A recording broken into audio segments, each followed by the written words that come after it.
Halo, nama saya Mikael Ferry Christian Eknanda dari kelas STPK. Hari ini saya akan menampilkan video untuk memenuhi tugas responsi mikrobiologi. Silakan simak videonya.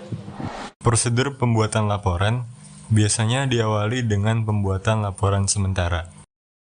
Kemudian dilanjutkan dengan pembuatan laporan resmi.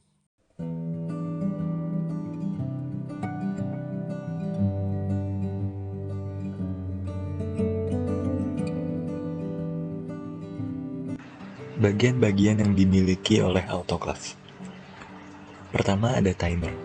Bagian ini berfungsi untuk mengatur berapa lama yang akan digunakan untuk sterilisasi. Prosedur sterilisasi menggunakan autoclave umumnya berkisar antara 15 hingga 30 menit dalam satu periode waktu sterilisasi. Selanjutnya ada katup pengeluaran uap. Katup ini berfungsi untuk melepaskan tekanan uap ketika proses sterilisasi berlangsung. Katup ini juga dapat berfungsi sebagai pengatur tekanan ketika terjadi overpressure. Selanjutnya ada klep pengaman. Berfungsi sebagai penahan atau pengunci penutup autoclave. Selanjutnya ada pengukur tekanan. Pengukur tekanan terdapat di bagian tutup autoclave, yang berfungsi sebagai penunjuk tekanan dalam autoclave saat proses sterilisasi berlangsung. Selanjutnya ada tombol on-off. Tombol ini berfungsi untuk menghidupkan autoclave. Tombol ini ada pada seluruh jenis autoclave, baik autoclave manual atau autoclave yang sudah menggunakan sistem digital. Selanjutnya ada termometer. Komponen ini berfungsi untuk mengukur suhu sterilisasi.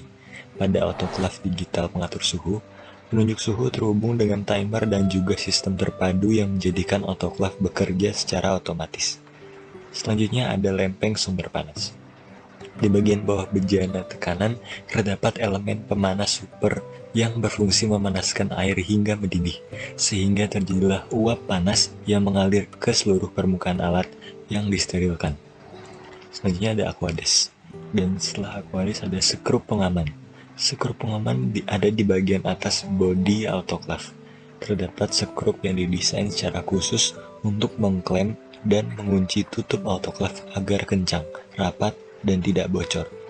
Jumlah sekrup ini cukup banyak, melingkar di seluruh lingkaran dandang atau bejana tekan.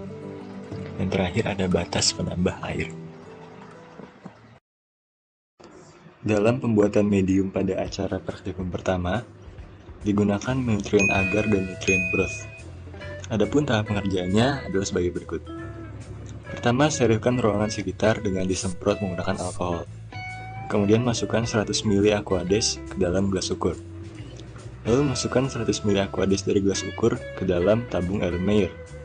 Masukkan 5 gram nutrien broth ke dalam Erlenmeyer. Lalu panaskan bahan menggunakan kompor pada suhu 50 derajat Celcius selama 5 menit atau hingga larut.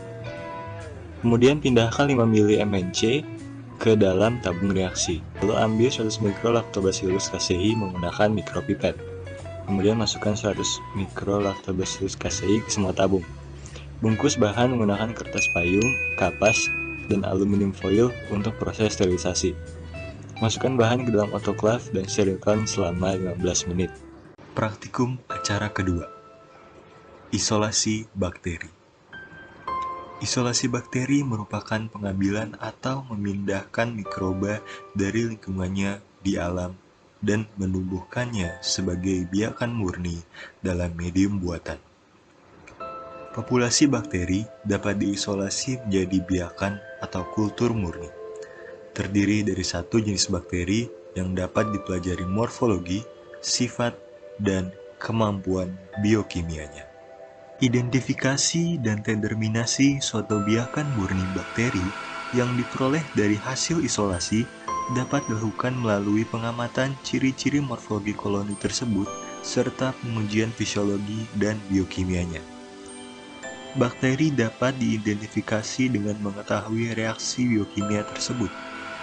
Dengan menanam bakteri pada medium, maka akan diketahui sifat suatu koloni bakteri.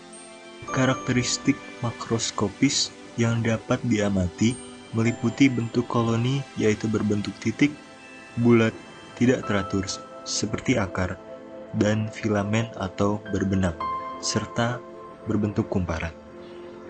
Tepi koloninya dapat berbentuk utuh, berombak, berbelah, bergigi, berbenang, dan keriting. Warna koloni terdiri dari keputihan, kekuningan, kemerahan, coklat, jingga, orange, pink, hijau, dan ungu. Elevasi koloni meliputi rata, timbul datar, melengkung, dan cembung. Struktur koloninya harus mengkilat, kasar, berkerut, atau kering seperti bubuk. Selain itu, ukurannya pun beragam, dapat dilakukan dengan mengukur diameter dari koloni bakteri yang tumbuh. Berikut merupakan hasil praktikum acara kedua dengan menggunakan sampel Escherichia coli dan Bacillus subtilis. Pertama adalah cara goresan. Cara goresan yaitu dengan menggores medium menggunakan jarum OC yang sudah mengandung bakteri secara aseptik. Kedua adalah cara taburan. Dengan cara menginokulasikan satu OC suspensi bahan yang mengandung bakteri, gojok, dan kemudian tuang dalam petri dish secara aseptik. Pengecatan bakteri. Sel bakteri pada umumnya bersifat tembus cahaya.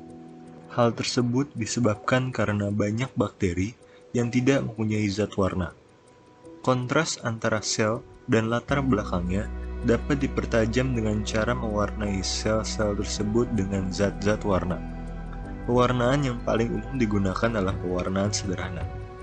Pewarnaan bakteri bertujuan untuk memudahkan melihat bakteri dengan mikroskop, memperjelas ukuran dan bentuk bakteri, untuk melihat struktur luar dan struktur dalam bakteri seperti dinding sel dan vakuola, menghasilkan sifat-sifat fisik dan kimia yang khas daripada bakteri dengan zat warna.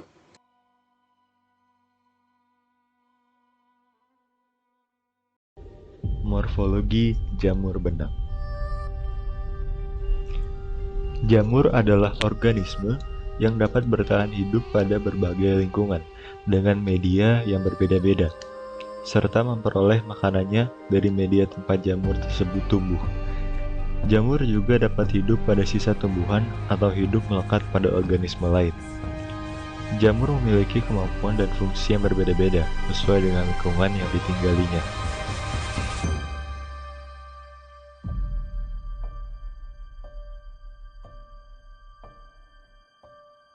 Jamur yang digunakan pada praktikum ini adalah jamur tempe, Rhizopus oryzae, dan jamur roti, Rhizopus sp.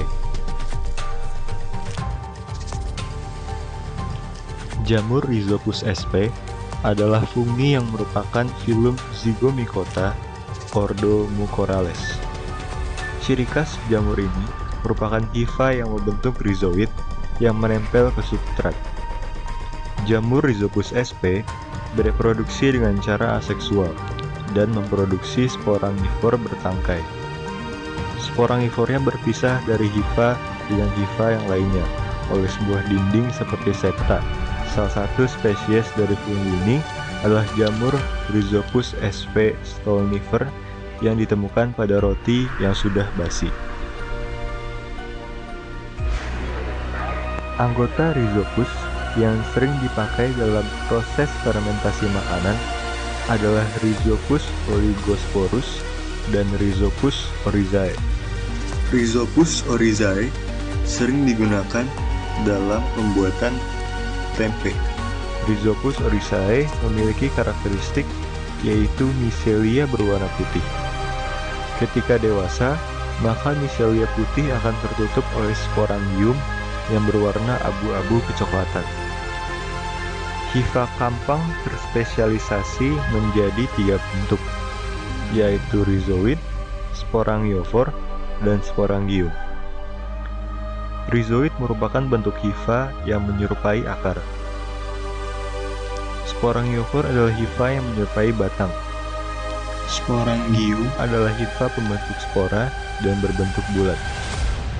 suhu pertemuan optimumnya adalah 30 derajat.